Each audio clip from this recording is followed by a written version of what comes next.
Morning students, आज हम lesson 37 के लास्ट टॉपिक आनुवांशिक कूट जो चल रहा था उसमें हम 64 कोडॉन कैसे बनते हैं उनका अध्ययन करेंगे। देखो बेटा, 64 कोडॉन निर्माण की प्रक्रिया क्या थी। कल मैंने बताया था कि ये कोडॉन जो होते हैं 4 नाइट्रोजनी क्षारकों पर निर्भर करते हैं और ये 4 नाइट्रोजनी क्षार कौन कौन से बताए थे बेटा? UCAG, यूरेसिल, साइटोकाइनिन, एडेनिन और गुआनिन। तो इसमें मैंने बताया था कि इनको तो हम 3 श्रेणियों में यानी क्रॉस करें, 4 क्रॉस 4 क्रॉस 4, तो टोटल कितने हो गए? 64। तो 64 कोडॉन का निर्माण हम एक सारणीबद्ध रूप में कैसे करेंगे? तो इसमें प्रारंभिक जो स्थान है इसमें हम 4 नाइट्रोजनी क्षार लेते हैं UCAG। इस तरह से 4 बॉक्स के अंदर हम इसको यानी 4 बॉक्स के अंदर 4 नाइट्रोजनी क्षारकों को रखते हैं।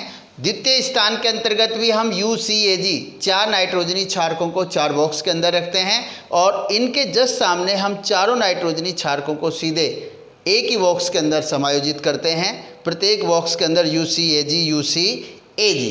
अब देखो बेटा, कैसे ये कोडॉन का निर्माण होता है। तो इस U का क्रॉस इस U से कराते हैं, यूरेसिल का यूरेसिल से, तो क्या आएगा बेटा? U। इसका क्रॉस सामने किससे करा देंगे बेटा? U से, तो क्या बन गया? Triple U। इसके बाद देखो इसका क्रॉस इससे, तो इसका क्रॉस इससे कराया तो क्या प्राप्त हुआ? U। और सामने कौन है बेटा? C। फिर इसका क्रॉस इससे और सामने कौन है बेटा? A। फिर इसका क्रॉस इससे, फिर सामने क्या है बेटा? G। सबसे सिंपल तरीका क्या है कि जो सामने है इसको 4 बार क्रॉस करके रख दो आप। जैसे मैंने U का U से कराया तो 4 बार लिख दो U। इसके बाद सामने क्या है? इन सब चारों के सामने UCAG लगा दो। सबसे सिंपल तरीका है। इस U का इस C से कराएंगे तो देखो UC कितनी बार लिखा मैंने?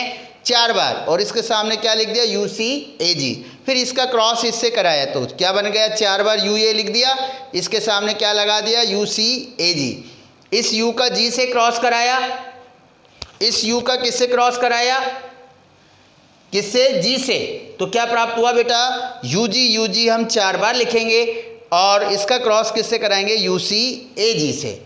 तो इस तरह से हम 16 कोडॉन का निर्माण कर लेते हैं। इसके बाद इस C का U से कराएंगे, फिर इस C का इस C से कराएंगे, फिर इस C का इस A से कराएंगे, फिर C का G से। तो देखो बेटा, U से कराया तो CU कितनी बार लिखा हमने? 4 बार। इसके सामने क्या लगा दिया? UCAG। इसके बाद C का C से कराओ, कितनी बार लिखा? 4 बार। क्या लगा दिया इसके सामने? UCAG। फिर देखो इस C का A से कराओ, CA कितनी बार लिखा? 4 बार। क्या लगा दिया? UCAG। फिर इस C का इस G से कराओ, 4 बार। क्या लिख दिया? CG। और उसके सामने क्या लगा दिया? UCAG। ये दूसरी टेबल तैयार होगी। तीसरी टेबल में क्या करेंगे? A का क्रॉस इनसे कराएंगे। तो देखो बेटा, A का U से कराए तो 4 बार AU लिख दिया और सामने क्या लगा देंगे? UCAG। इसके बाद देखो इस A का इस C से कराएंगे तो 4 बार क्या लिखेंगे? AC। और उसके सामने क्या लगा देंगे? UCAG। फिर A का A से तो 4 बार डबल A लिख दिया और इसके सामने क्या लिख देंगे?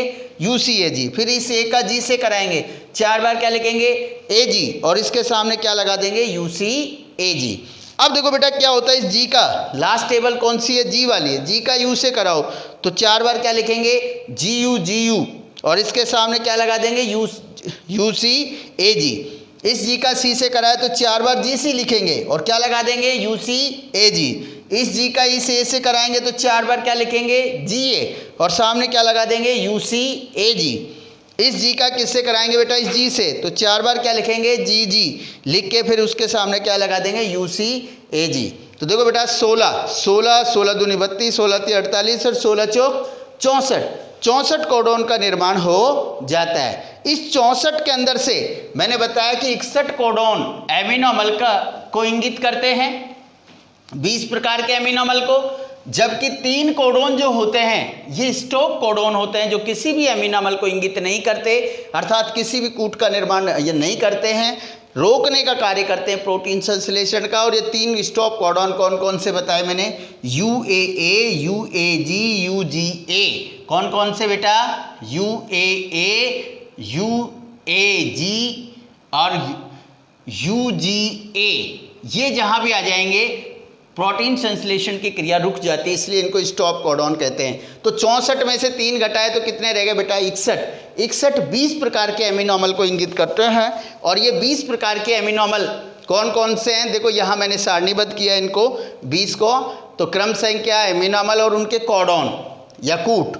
तो देखो बेटा 20 प्रकार के एमिनो अम्ल कौन कौन से हैं, एलेनिन, एस्परजीन, सिस्टीन, ग्लूटामिक अम्ल, स्टीडीन, ल्यूसीन, इसके बाद मिथियोनिन, प्रोलीन, आर्जेनिन, एस्पार्टिक अम्ल, ग्लूटामिक अम्ल, ग्लाइसिन, आइसोल्यूसिन, लाइसिन, ट्रिप्टोफेन, इसके बाद phenylalanine, serine, valine, threonine और टायरोसिन।